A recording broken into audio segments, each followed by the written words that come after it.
তো গাইস, আজ আমি বলবো কিভাবে আপনারা এরকম এআই এডিটিং করবেন। সম্পূর্ণ বাংলাতে বলবো, এবং প্রতিটি ফটোর প্রোমোট আমি ভিডিও শেষে স্ক্রিনশট লাগিয়ে দেবো, আপনারা কপি করে সেখান থেকে করে নেবেন। তো চলো মোবাইল স্ক্রিনে যাওয়া যাক। তো মোবাইল স্ক্রিনে আসার পর আপনারা চলে যাবেন ক্রোম ব্রাউজারেতে।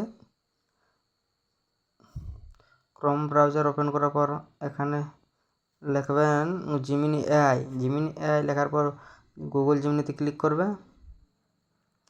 গুগল জিমিনিতে ক্লিক করার পর এইখানে আপনার যদি লগ ইন না করা থাকে তো আপনার জিমেলটি দিয়ে লগ ইন করে নেবেন। আমার অলরেডি লগ ইন করা আছে।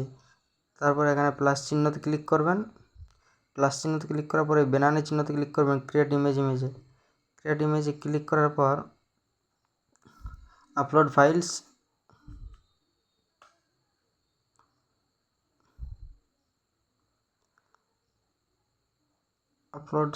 এখানে পিকচারটি সিলেক্ট করে নেবেন।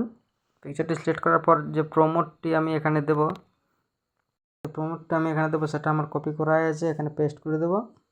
আপনারা প্রতিটি প্রোমোট পেয়ে যাবেন, ভিডিওর শেষে আমি স্ক্রিনশট লাগিয়ে দেবো, সেখান থেকে কপি করে আপনারা এখানে পেস্ট করে দেবেন।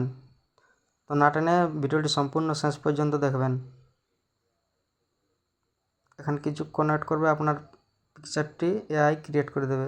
দেখুন কীরকম হলো, এআই পুরো পিকচারটি চেঞ্জ করে দিয়েছে। এখান থেকে ডাউনলোড করে নেবেন।